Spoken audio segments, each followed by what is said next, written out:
So today we are going to learn about narration, more about narration. This is the fourth part of the consecutive video of narration, which is also known as direct indirect speech. So पिछले जो भी हमने सीखा है उसके लिए आप पिछली 3 वीडियोस को देख सकते हैं। बहुत बेसिक तरीके से मैंने समझाया है कि इसको हम कैसे बनाएंगे। आज हम देखेंगे इस वीडियो में चेंजेस ऑफ प्रोनाउंस, यानी कि जो भी हम डायरेक्ट इनडायरेक्ट डायरेक्ट से इनडायरेक्ट में जो हम चेंज करते हैं, तो रिपोर्टेड स्पीच में जो भी हमारे सब्जेक्ट होते हैं, ऑब्जेक्ट होते हैं, वो कैसे चेंज होंगे, या कौन सा कोई प्रोनाउन डायरेक्ट स्पीच में है तो वो इनडायरेक्ट स्पीच में कैसे चेंज होगा। देखिए, सबसे पहले हमारे पास पहला जो टॉपिक है, जो पॉइंट है, ये है the first person in reported speech changes according to the subject of the reporting speech. यानी जो आपका सब्जेक्ट होगा वो रिपोर्टिंग स्पीच के सब्जेक्ट के अकॉर्डिंग चेंज होगा। फर्स्ट पर्सन में क्या आता है हमारा, हम देखेंगे। फर्स्ट पर्सन में आता है हमारा I singular noun, we plural noun, right. अब सेकेंड है हमारा in reported speech. Reported speech we all know what is reported speech. In reported speech change of the second person depends on the object of the reporting speech. अब second person क्या होता है? Second person होता है you. ये singular में भी you होता है, प्लूरल में भी यू होता है, ठीक है। तो ये यू जो है ये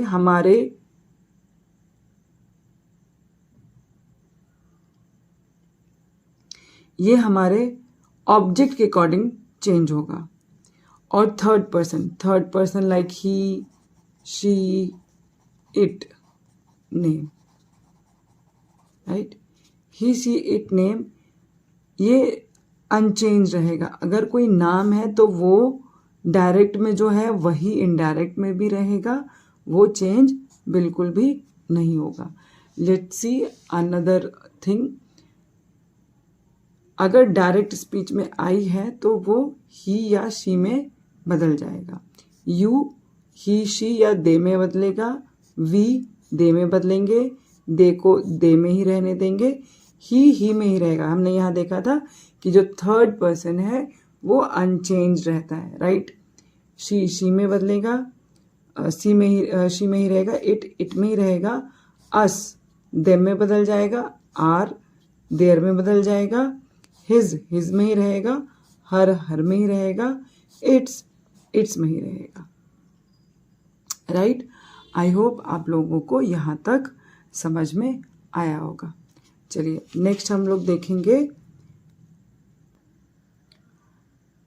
नेक्स्ट हम देखेंगे कि अब इस वीडियो में आगे हम देखेंगे कि डबल इंटेरोगेटिव को हम WH क्वेश्चन सेंटेंसेस भी कहते हैं।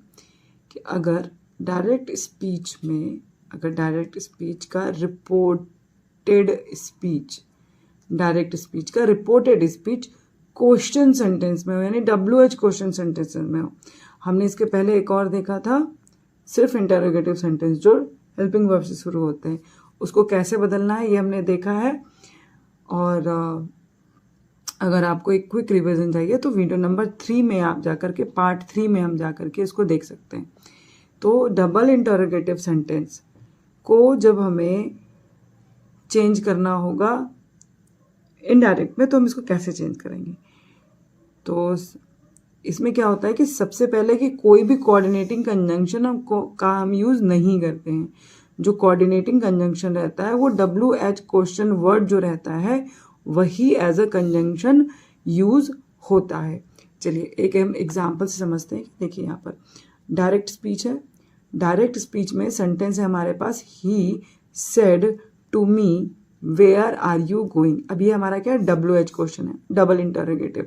अब अगर हम इसको वेयर को हटा देते हैं, आर यू गोइंग, ये क्या हो गया हमारा, ये हमारा सिर्फ इंटरोगेटिव सेंटेंस हो गया, जिसको हम सिंगल इंटरोगेटिव कह सकते हैं या क्वेश्चन 1 भी कहते हैं हम इसको।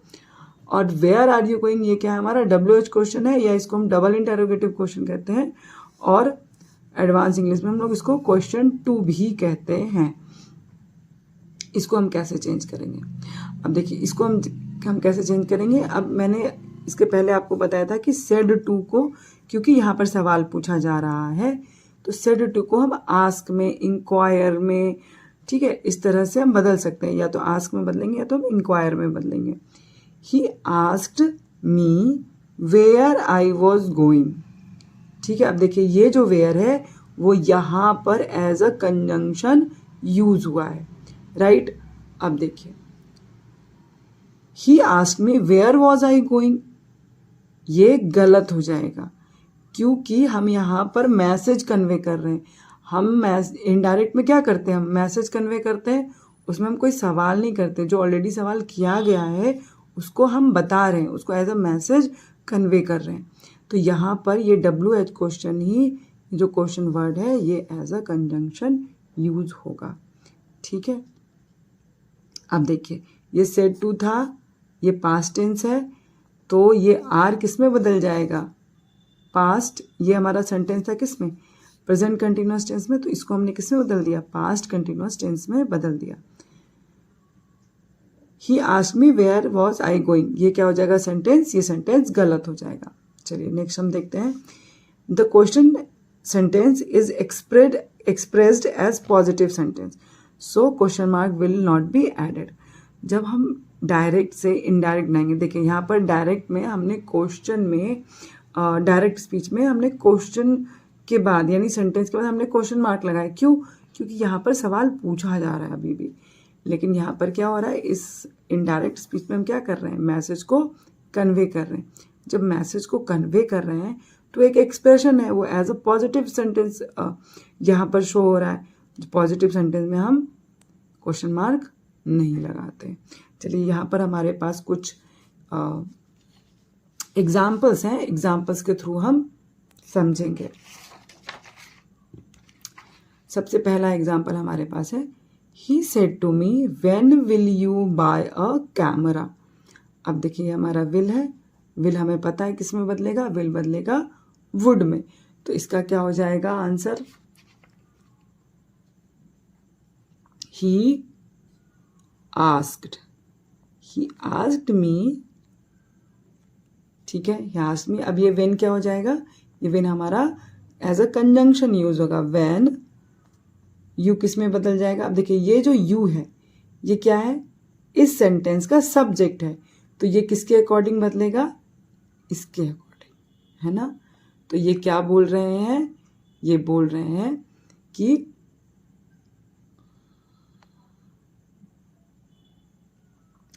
ये बोल रहे हैं कि when will you buy a camera, when I, क्योंकि यहाँ पर मी है, ठीक है, तो मी यानी मुझसे कह रहा है कि तुम कैमरा कब खरीदोगे।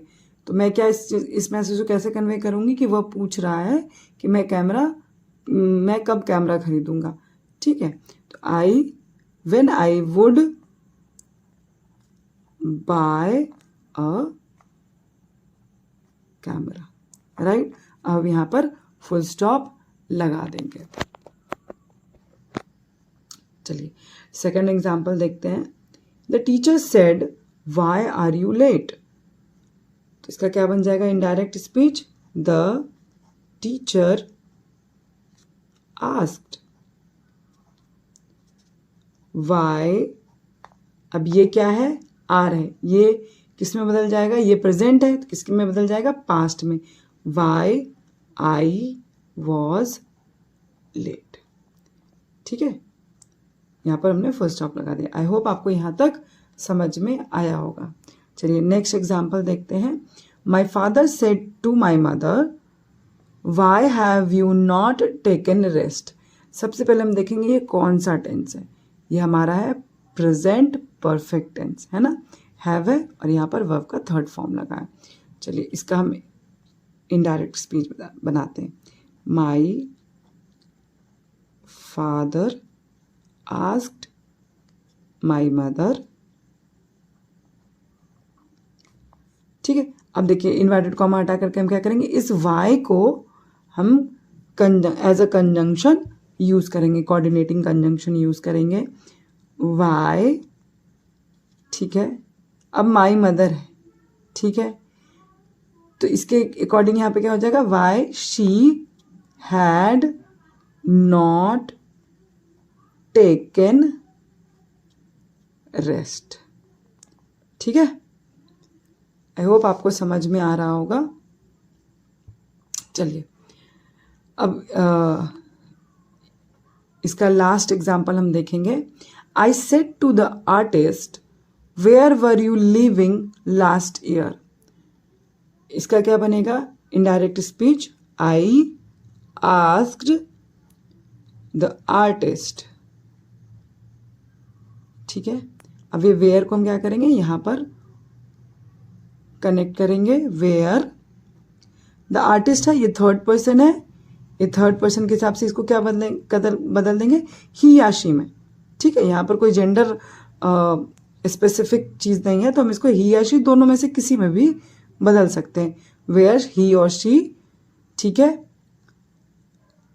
अब देखिए ये कौन सा टेंस है हमारा, ये हमारा टेंस है past perfect, past continuous tense. और आपको याद होगा कि पास्ट कंटिन्यूअस टेंस किस में बदलेगा, पास्ट परफेक्ट कंटिन्यूअस में। तो इसका क्या बन जाएगा, where she had been living last year. Right, I hope आपको यहाँ तक समझ में आया होगा और मैं आपको अच्छे से समझा पाई होंगी। अगले पार्ट में हम इम्पेरेटिव सेंटेंस और लेट वाले सेंटेंस देखेंगे कि इम्पेरेटिव सेंटेंसेस और लेट वाले सेंटेंसेस का हम डायरेक्ट से इनडायरेक्ट कैसे बनाते हैं। इस वीडियो में इतना ही, और keep watching, keep learning, take care.